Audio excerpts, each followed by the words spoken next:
Hello' everyone, মোৰ অন্য এটা ভিডিঅ'লৈ আপোনালোকক সকলোকে স্বাগতম জনালোঁ। আজি পিছে ৰাতিপুৱা টাউনলৈ যাবলগীয়া হ'ল। সেইফালে মানুহজনে স্কুটিখন উলিয়াই থাকোঁতে ভাবিলোঁ আমিও ভিডিঅ' এটাও কৰি লওঁ।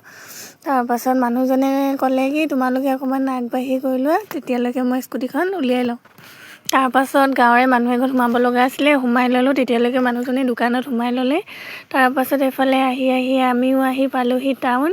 আৰু ল'ৰাটোৱে চেণ্ডেলযোৰ খুলি ল'লে বাটতে, সেইটো কাৰণে হাততে লৈ ল'লোঁ। আৰু মোক মানুহজনে কৈ আছিলে ৰাস্তাই মোবাইল টিপি নাযাবা, কোচত ল'ৰাটো লৈ আছে। আৰু কৈ আহি আমি পালোঁহি তেল ডিপু। মানুহজনে স্কুটিত তেল ভৰাই ল'লে।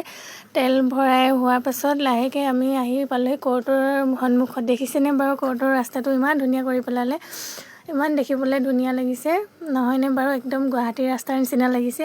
আৰু আহি পালোঁহি আমি বেংকৰ পৰা ওলাই। দেখিছেনে বেংকৰ মুখত ইমান ভিৰ। এফালে চাওকচোন, গোটেই ভিৰ হৈ আছে বেংকৰ মুখত। আৰু বেংকৰ পৰা ওলাই এতিয়া যাম আমি মাহঁতৰ ঘৰলৈ। এফালে ৰাস্তাতে অকণমান ভিডিঅ' কৰি থ'লোঁ, মাহঁতৰ ঘৰলৈ যাম। তাৰপাছত ল'ৰাটো লৈ পেলাই ভিডিঅ' কৰাটো ইমান সহজ নহয়, সেয়েহে যিকণ পাৰোঁ সেইকণকে ভিডিঅ' কৰি থ'লোঁ, যিহেতু ল'ৰাটোৰ কোচত লৈ আছোঁ। তাৰপাছত এইফালে এখন বজাৰ বহিছে, দেখিছেনে? আজি পিছে বজাৰৰ বাৰ যে, সেয়ে বজাৰ বহিছে। মাহঁতৰ ৰুমলৈ এইফালে যাব লাগে বজাৰৰ মাজেদি। তাৰপাছত আহি পালোঁহি মাহঁতৰ ঘৰ। আৰু বাপেকে পুতেকে আগতকৈ দৰ্জাত টকটকাই আছে, দৰ্জাখন খুলি দিয়ে।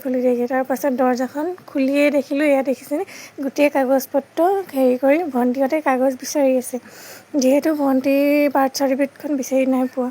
আৰু মই এইখিনিতে আপোনালোকক কথা এটা জনাই থওঁ, যিহেতু আমাৰ ভণ্টিহঁতে নতুন বিজনেছ এটা আৰম্ভ কৰিছে, বুকে বনোৱা। আৰু দোকানো দিব বাৰু পূজাত। আপোনালোকক কাৰোবাক প্ৰয়োজন হ'লে কমেণ্ট এটা কৰিব, মই সিহঁতৰ কণ্টেক্ট নম্বৰটো দি দিম বাৰু। এইফালে বুকে দেখিছেনে ইমান ধুনীয়াকৈ বনাইছে, কণ্টেক্ট কৰিব পাৰিব। আৰু এইফালে আমিও আহি পালোঁহি, ঘৰ পাবলৈহিয়ে হ'লোঁ বাৰু, যিহেতু ল'ৰাটো শুই গ'ল আৰু ভিডিঅ' কৰিব পৰা নাই। সেয়েহে মোৰ ভিডিঅ'টো আজি ইমানতে সামৰণি মাৰিছোঁ। যদি মোৰ ভিডিঅ'টো ভাল লাগে লাইক এটা আৰু কমেণ্ট এটা কৰি দিব, আৰু মোৰ পেজটো ফ'ল' কৰিবলৈ নাপাহৰিব। ধন্যবাদ।